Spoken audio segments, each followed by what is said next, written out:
Today's date is October 14th, 2014. I'm sitting in the home of Bud Shumaker here in western Wilkes County, North Carolina, and I'm going to interview him on his service in the Vietnam War. So, Bud, when and where were you born? I was born in Caldwell County, November the 4th, 1946. Now, did your family always live in Caldwell County, or did they move around? My folks were from Wilkes, and that's where the jobs were. That's why they moved to the north. Yes, sir. What schools did you attend here in Wilkes County? Attended Maple Springs Elementary, and it was done away with when I was in the 5th grade. And I went to 6th grade, 7th grade, and 8th grade at Mount Pleasant. And then in high school, I went to West Wilkes. When did you graduate? 1965. What did you do after graduation? I went to school for another year for Psych Tech. Did you were you drafted, or did you enlist in the military? I was drafted. What service did you go into? The Army. So, do you know what day you went in? August 17th, I believe it was, 1967. Where was your boot camp at? I had basic training at Fort Bragg, North Carolina. Now, what was boot camp like? Well, it was PT. You got up running, and the last thing you did before you went to bed was run. You weren't caught. If you were caught walking, you did push-ups.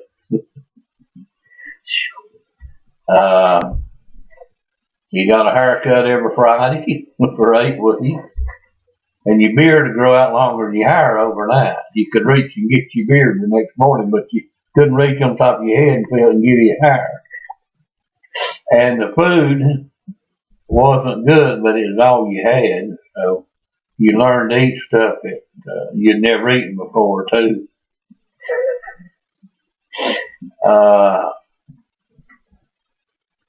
Was full of exercise.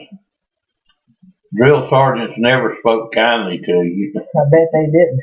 Well, the reason they didn't, the reason they hollered at you all the time, they wanted to see if they could break you down. Because they knew in a war zone, if they couldn't break you, it'd be a good chance you'd be all right in a war zone. Of course, you don't realize that while you're going through it, you know. But that was their purpose. I don't know whether your dad had ever told you that or not. Yes, sir, he did. So how long did boot camp last for you? 8 weeks. 8 weeks. Where'd you go after boot camp? Came home for a few days, I don't know, 2 weeks probably, and went from there. I went to Fort Sill, Oklahoma for artillery training. Okay. And spent 8 weeks there. Came home from after there. I came home for a couple of weeks and went to Vietnam. We flew from North Carolina to Fort Lewis, Washington. And that's in Seattle. And we were there maybe a week, and then we went to Vietnam. Now, what all did they teach you to do in artillery school? Well, that's really what it was. It's been 40-some years, you know.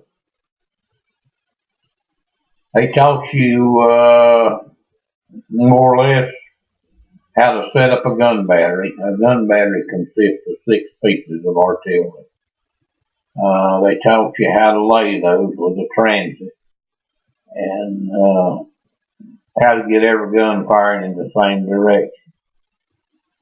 And been a long time. Been a long time.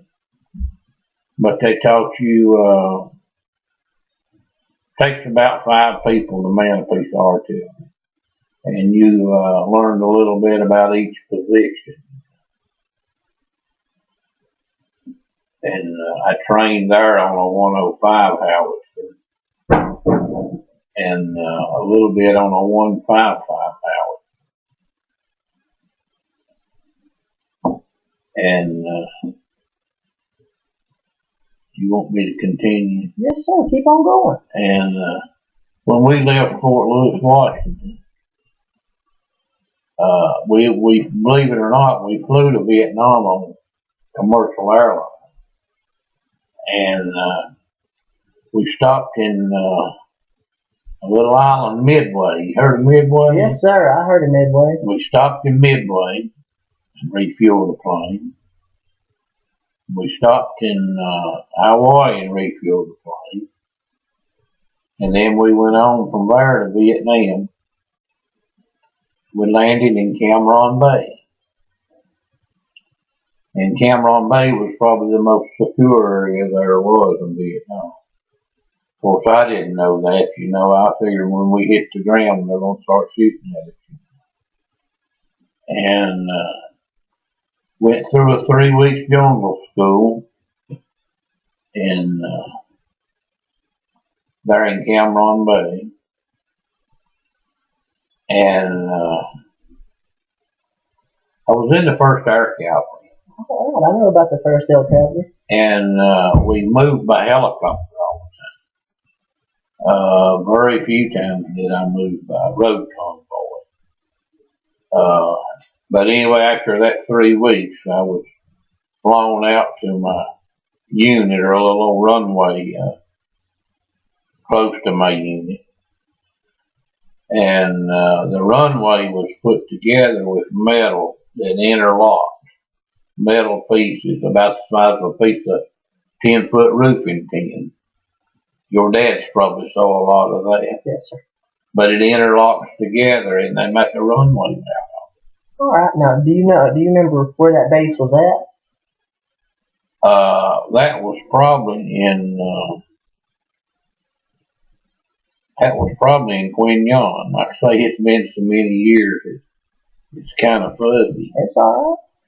Now, when you landed, were you issued a weapon also, like the M16 or M14? M14.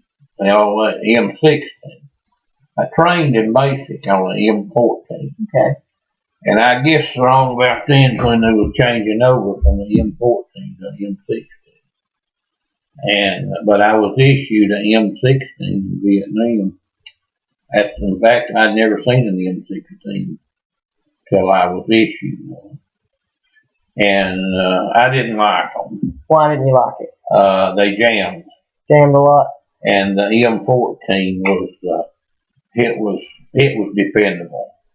It was heavy, but it was dependable. The M16, you cleaned it every day, sometimes twice a day. I cleaned it so many times the darkest night it come, I could take it apart and clean it, put it back together. But they gave you issue there. Give you your jungle boots. They had steel plates yes, in the bottom of them. That's for, in case you stepped on a punji stake, it wouldn't go through the bottom of your foot. The Viet Cong would put punji stakes out and put any kind of poison they could think of on them. Sharp ones, stick them in the ground, put leaves over them or something. And a lot of times they'd put human feces on. But you were issued your clothing over there and jungle fatigue. And your jungle boots. Of course, a helmet and a helmet liner. Frag vest. And your rifle. And in Vietnam, you never arms reach away from your helmet and your pride vest and your rifle. That was your best friend over there. Yes, sir. My best friend now is Jesus. I didn't know Jesus then as my Savior. I was pretty dumb. But I'm awful glad I got introduced to him. Yes, sir. The most important thing in my life. I might not be supposed to do this. No, you're fine. Don't worry about it, brother. But I was flown out to my unit, and we were out in the boonies. First night there, we were set up in a big cemetery. And it was a cemetery as far as you could see in any direction. Never seen a cemetery like that. But my unit was set up in it. Who was buried at that cemetery? Well, Vietnamese.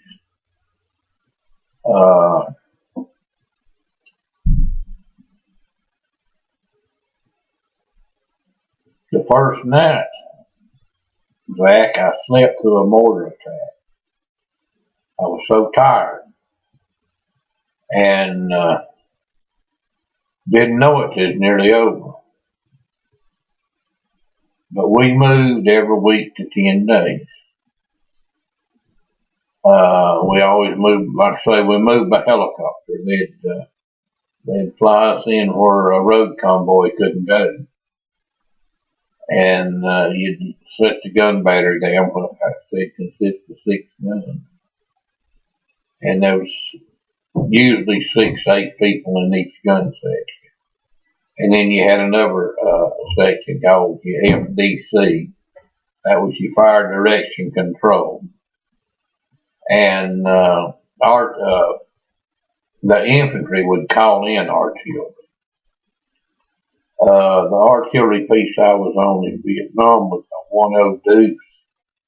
It was actually shot 105 ammo, but it was the military name for it was a 10 Deuce, and I forget the proper name for it. But it was an air mobile piece of artillery.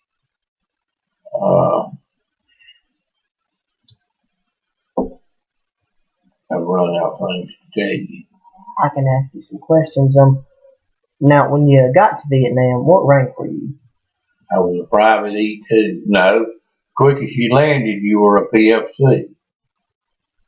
Out of basic, or when you went in, you're E1. Out of AIT, which was Advanced Individual Training, you were E2. And quick as we landed in Vietnam, we were PFCs, E3. So now, out in the field, did you take turns on which part of the gun you operated, or did you operate a certain part of that gun? The PFCs and more usually cut ammo charges and loaded the gun. And the section chief or assistant section chief was the gunner. You had a gunner and an assistant gunner. The assistant, one of them set the direction in which the gun was to fire, and the other set the elevation of the gun tube. And then you had people cutting charges, carrying ammo, and a third person loading the gun. So the piece of artillery I was on shot the projectile that it shot weighed about 35 pounds. And it was about 4 inches in diameter. You had a piece of brass on the back of the projectile that your powder bags were in. And you had 7 different powder bags. And they were hooked together with a piece of string. And so when you'd get your mission to fire, they'd call in and tell you to battery adjust shell HE, which a HE shell was a regular old cast iron shell. And usually a fuse quick, that's the one you screwed the fuse in the end of the projectile. And when it hit the ground, then that exploded the projectile, and it was made up of cast iron. It just threw little shivers everywhere. And then, like I say, you had your brass canister with your powder bags in it, depending on how far you were shooting, how many powder bags you used. And the powder bags, of course, was numbered. And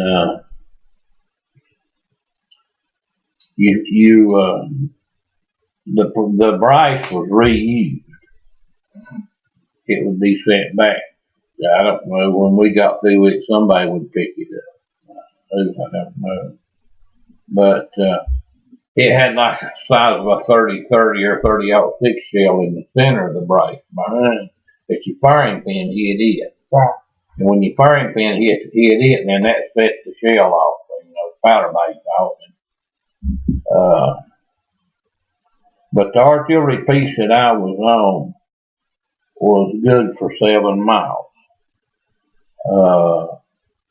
I was always told if you forward observer that called in artillery, that if he really applied it right, what he was doing, that you could drop one down a chimney 7 miles away.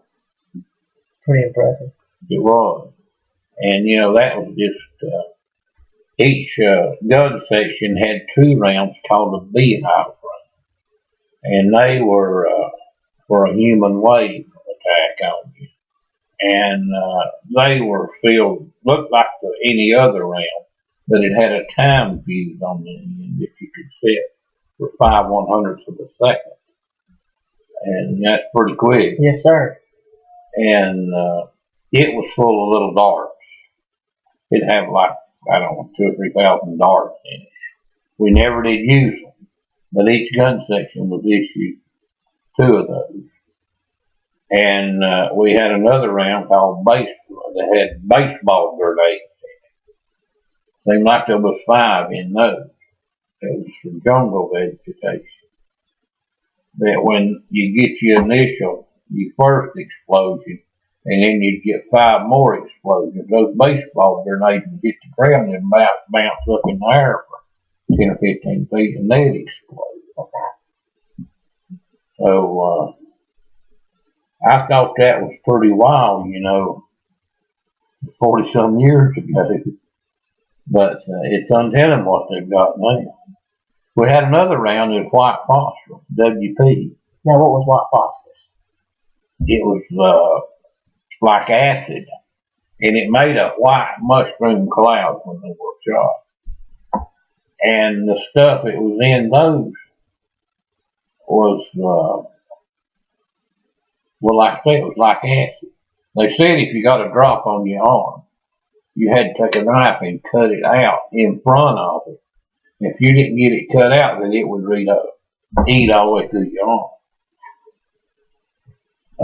I never saw anybody that had WP on them, And we fired some. With our mission. Now, did your unit see any combat, or any attacks at all from the VC or NVA? Attacked once by a human wave. The Viet Cong were South Vietnamese sympathizers, I guess. And the regular North Vietnam Army was called the NVA. We got hit by a battalion of NVA, and they were throwing what you call satchel charges. It's like a book satchel loaded with explosives. And they would sling those and throw them where you were at. And so that was pretty hairy that night. Now, do you remember when that happened? No, I don't. See, I was just in Vietnam 3.5 months. I got one. All right. So, how'd you get wounded?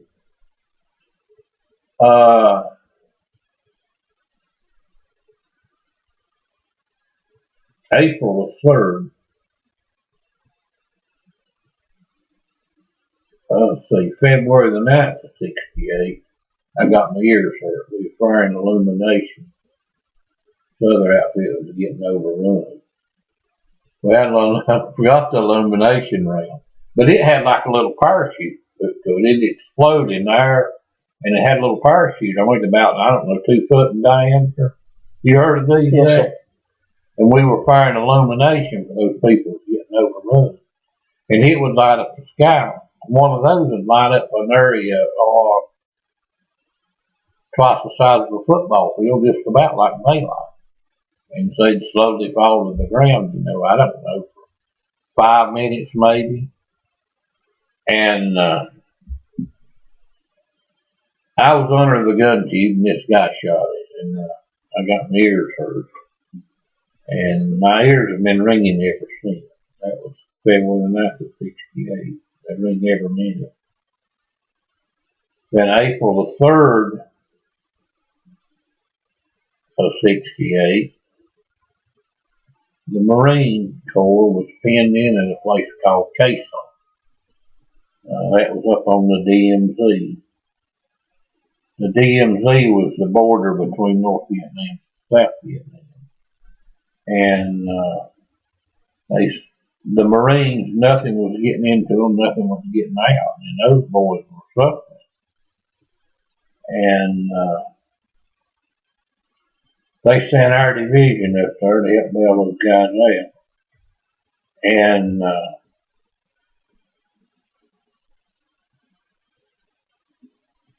we had slept in it. They got so foggy, it was pretty hilly like it is around here. It had got so foggy the day before they couldn't sell flights in the helicopter. They set us down in elephant grass, and we dug mortar holes to sleep in.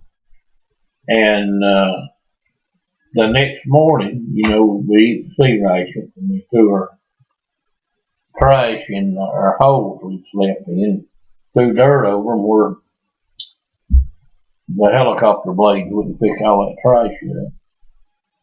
And it started pouring in rockets and mortars on us. And it was like an earthquake. It was like you standing on this table and me shaking. And it's just constantly like that. And me and another guy jumped in a hole together. And I was a PFC and he was a sergeant. He said, if one of us don't get out, we're going to both get killed because there wasn't enough room in there for both of us. So I jumped out to run to another hole and got hit with shrapnel. And got hit in the hand. And left that knuckle where it don't work right. And so after this was all over, I was took in a Jeep down the road to a little old field hospital, kind of like my age, had a tent set up. And they just put wooden splints on my arm, wrapped me in gauze, and sent me out there. And I rode out there in the door of a helicopter, and mortar flashes all over the mountains, and I'll get shot down and get me out of here. But by the grace of God, I didn't. No one's supposed to fire on a vehicle, helicopter, or what have you, with a red cross on. But that wasn't always the case, I figured we'd get shot down. Scared. If a man says he wasn't scared, I can't believe that. I was scared. And so, guys, I was flown to a pretty secure area. And the hospital was, I don't know, huge. But it was blown up. It was like the walls were, air was what was holding the walls up. And it was like, I don't know, 500 feet big, I guess, 500 feet long, maybe 40 feet wide, and they probably had a half a dozen of those set up. And it was 9 days before my hand was touched. His boys hurt so much worse than that. And so they fixed my hand up, and I didn't know where I'd have any use of it or not, but it worked out pretty good. And so I flew from Vietnam to the Philippines, stayed there overnight, I guess, no, 4 or 5 nights. And their food, man, they had food. I mean, I weighed 135 pounds when I came back. And so the Air Force really eat well. And so we went to their cafeteria, those guys in the hospital, and it looked like walking in the K&D. You had a tray line. You just set your tray on and go down the line and get whatever you wanted. A fellow's stomach will shrink. And man, I got out good food, good food. And I ate about what you can hold in both your hands. And that's all my stomach was hold. And anyway, I went from there to Japan. I stayed in Japan 3 weeks. And guys that had use of a hand or 1 hand or 2 hands and could walk were working there. We helped with other people. And GIs had been wounded, and I fed a lot of those guys. And I met a guy there that had been in Vietnam 26 hours and stepped on a landmine and broke both feet off. And it's humbling. And I asked my doctor, I said, when am I going home when my hand gets better, or am I going back to Vietnam?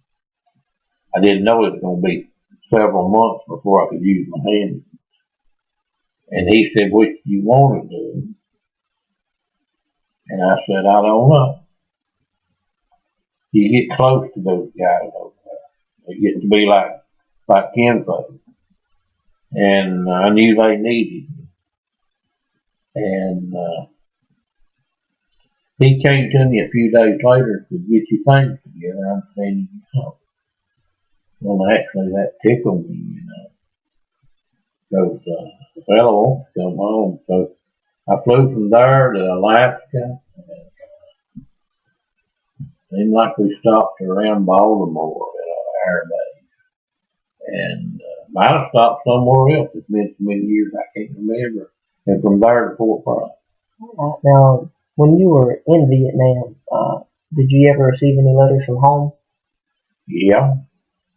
Sometimes my mother wrote me every day. And sometimes you'd get 6 or 8 letters at one time. And sometimes they'd be dirty. But it was good to hear from home. And mother would send me, I don't even know whether they got in grocery stores anything now or not. But it's called shaker pudding. And she'd send chocolate and vanilla. And you could put water in it and shake it. Boy, it was some good stuff. Probably wouldn't be so good to anybody, would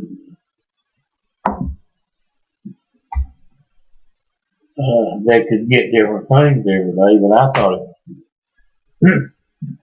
Now, companies in America like Hershey, Colgate,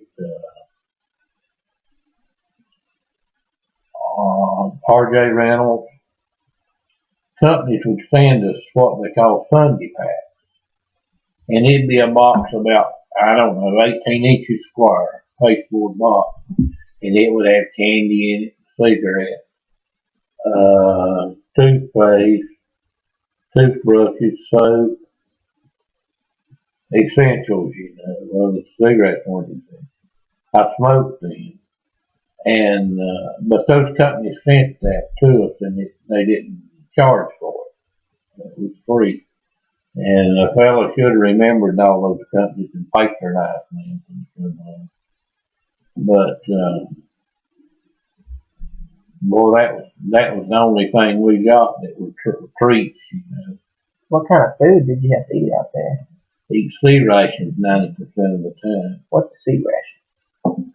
A sea ration was a little box, maybe 6 inches square and 3 inches thick. It would have little cans in it, like old shoe polish box. And then it'd have a small can the size of a vein, or vein or a beanie weenie can. And there'd be seemed like there was 12 sea rations to a case. And they were always positioned the same place in the case. I knew the beanie weenie and the turkey loaf were good ones. And there was some of them that wouldn't fit to eat. And I ate so many that I could turn the box upside down where you couldn't see the labels and pick them out. And like I say, some of that stuff, as hungry as I got, I could eat. There was a cheddar cheese. It was a little old box about 3 inches in diameter, about an inch thick. Even the Vietnamese wouldn't eat that. You could throw that to the kids and then look at it and see what it was and throw it back at you. So now, when did you first get into Vietnam? When you landed in Cameron Bay, what day was that? You lose track of the days. That you don't know Sunday from Wednesday. Yes. Now, how long were you supposed to stay in Vietnam had you not been wounded? A year. And then you could extend you could extend for an early out, extend your time in Vietnam. If you had less than 6 months left when you got back to the States, they'd let you out. And I would have probably extended if I hadn't got wounded because I didn't like the Army. A lot of people went to Canada, but I had too much pride to go to Canada. When they said you got to go, I went. Like I say, I didn't want to go. Didn't like it at all. So in your artillery unit, did you have a lot of good friends? You really get close to those guys.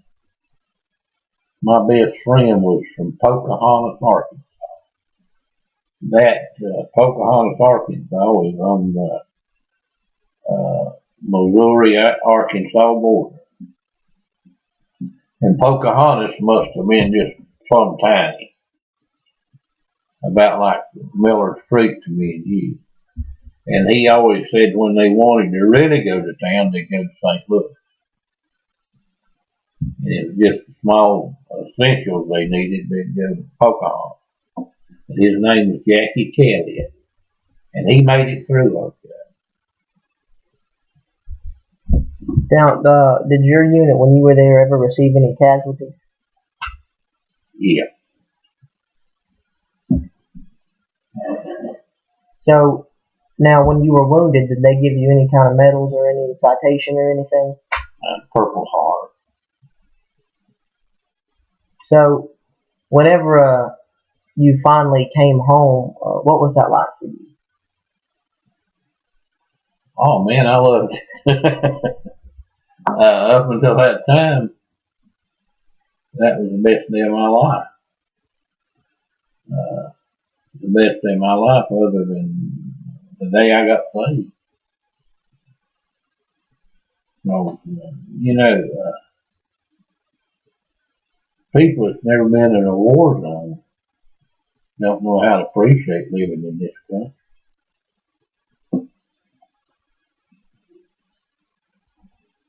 Because it's scary. People that live in places like that, man, they don't have a lot to look forward to. Now, when you got home, did you go back to a job or anything like that? Yeah. I was a lot like your daddy, Zach. I loved race cars. And I was a race car mechanic before I went in. And that's what I preferred myself to be, is work on race cars the rest of my life. When my ears hurt, I couldn't be around loud rackets anymore. And I did a few things and wasn't happy, you know.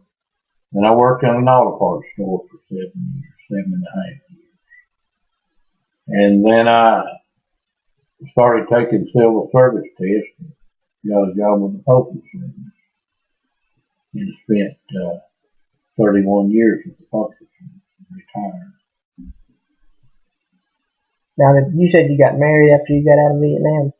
Yeah, I didn't know my wife when I got out of the Army, and I guess I was 21 or 2, and then we got married when I was 25, and God's blessed us. I have a daughter and 2 sons and 4 granddaughters. It's a good life. Good life. Now, you were telling me you went to school on a GI Bill after you got out. Yeah. Now, tell me about that. Well, I went to school with your granddaddy, and we got to be good friends. He was a good guy. And actually, I think what all I was going for was the money we could get out of it, which they didn't pay us anything when we were in service. When I got out in '69, I was a sergeant, E5, and I cleared 204 a month. And so I figured what I got out of the GI Bill was deserving. And of course, I did learn a few things.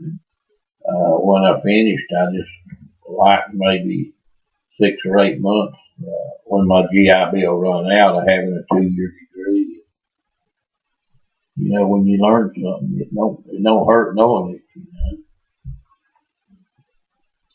But I was working at the postal service at that time and was going to school at night. How long did you go to school for? I guess a year and a half.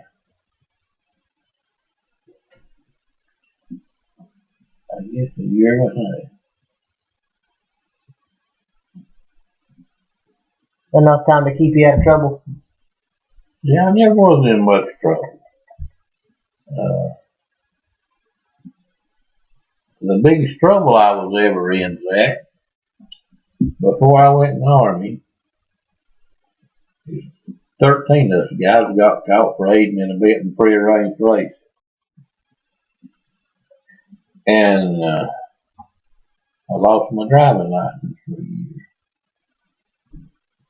Well, luckily I was in the military when I lost my driving license. And so it wasn't too bad, but I sure learned how to appreciate them. I drive, after I got them back, I drove like an old lady. And still drive like that. Now, back to the military side of things. Did you like serving with the 1st Cavalry Division in Vietnam? When I got drafted, something about that patch that I liked. What'd that patch look like? It was yellow and black, had a horse on it. And had a horse's head on it and a black streak down through the middle. And it was a big patch. It was the biggest patch of any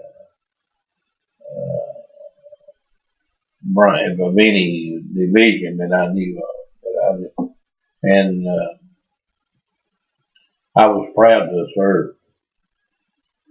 And I'm proud I did serve. I'm glad I served. I grew up a lot.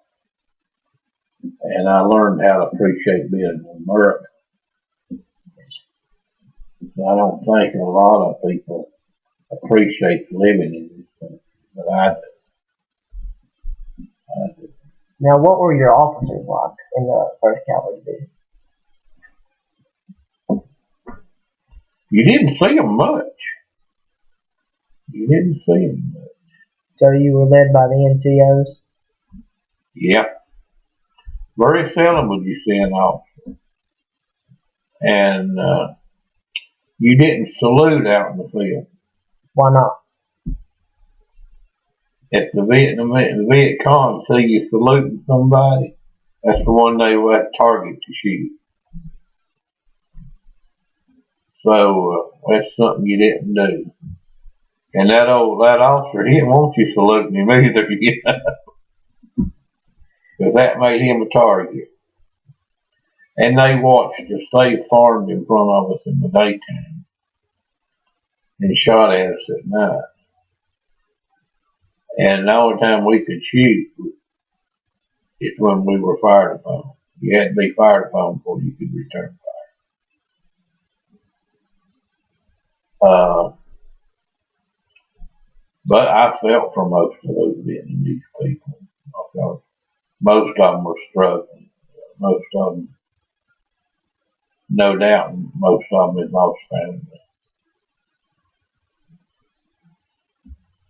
War is a terrible thing.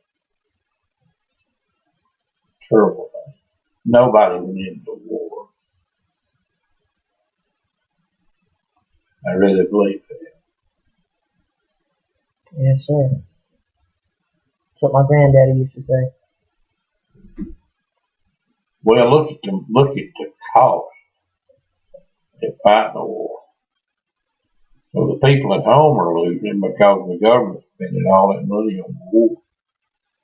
And then the place you're fighting, the territory you're fighting in, those people are losing because it's destroying their country, destroying their water, and their buildings, and their highways. No, like I say, nobody wins the war. Now, with your artillery unit, do you know how many shells y'all maybe used to fire a day, or have a guess of how many you used to shoot? I don't have any idea. Sometimes you'd fire maybe 50 rounds at a time. Helicopter brought us our ammo in, and ammo would come.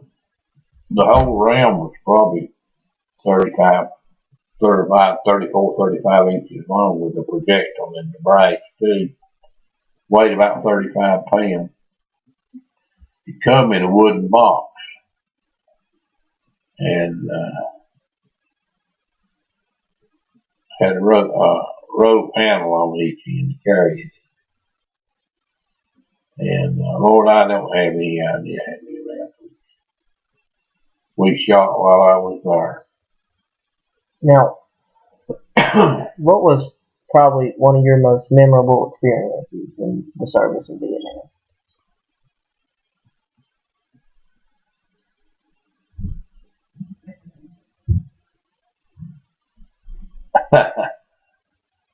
I'll tell you something that happened in Vietnam that I'll never forget. One morning a rifle woke me up. And this old boy from Marietta, Georgia. It was about 100 yards from me.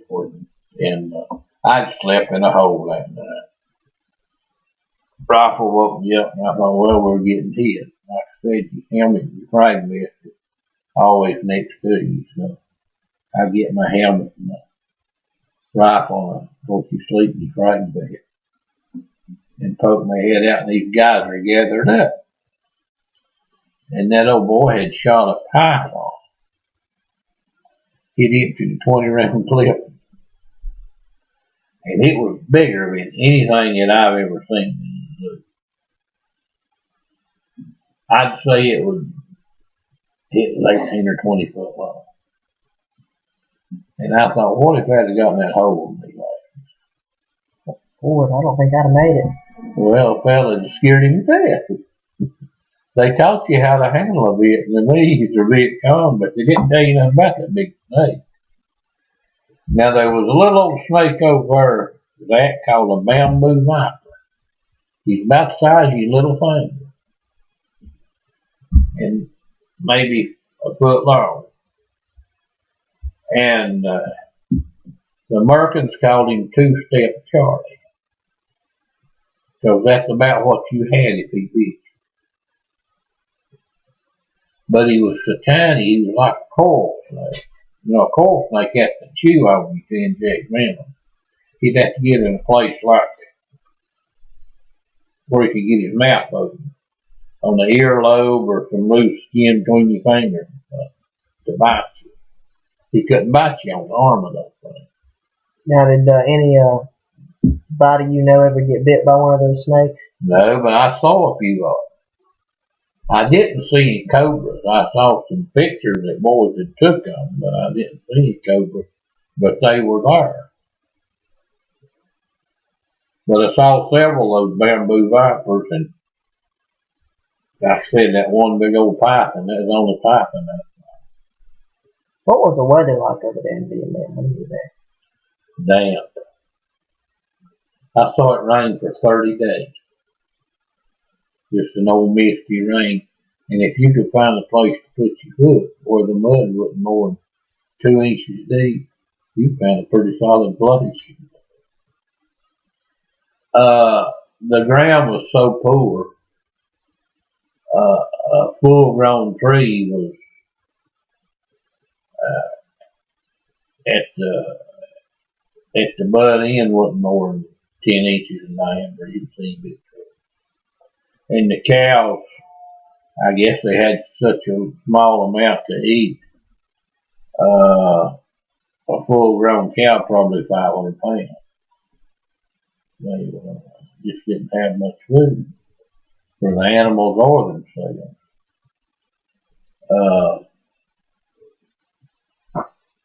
Those Vietnamese people were strong. For their size, they were strong people.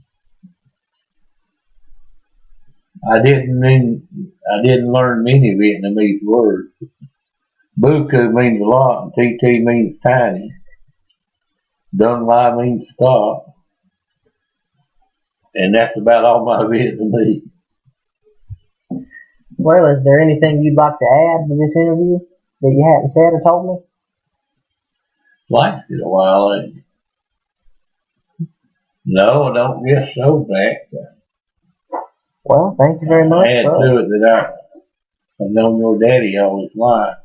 He's a good one. Yes, sir. I know your mama. She's a good one too. Thank you, bud. Well, thank you for your service, bud, and thank you for the interview. You're welcome.